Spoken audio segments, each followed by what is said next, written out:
On the evening of January 6th, when we reconvened to take the certification of the election results from our states, I actually spoke with Speaker Pelosi on the dais, and she brought up a bipartisan bicameral commission to me at that point in time.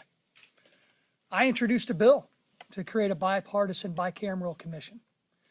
We had some questions about how this would be implemented, and Speaker Pelosi decided instead to put forth her own select committee that we now know is a completely partisan process.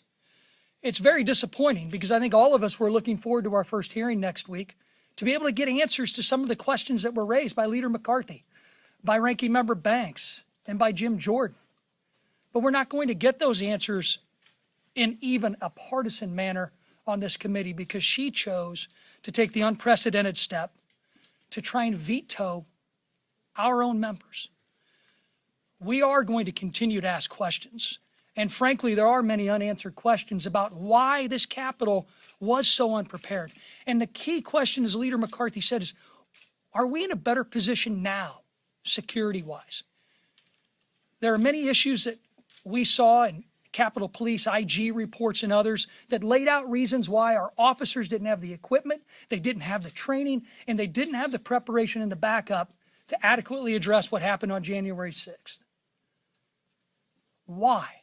And what have we done? What has the Speaker done? And more importantly, what has she asked the Capitol Police Board that is made up of her own appointee? What have they done to put this Capitol complex in a situation to address another security issue?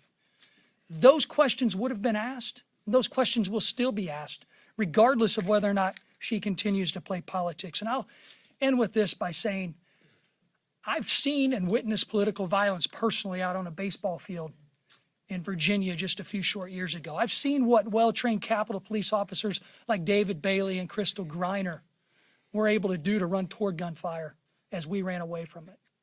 And it's disappointing to see that our Capitol Police officers, who I witnessed that bravery that day, are still not put in a position to be able to make sure that another type of January 6th would not happen again. She needs to answer questions. We were hoping to get those answers, but unfortunately, we're not going to.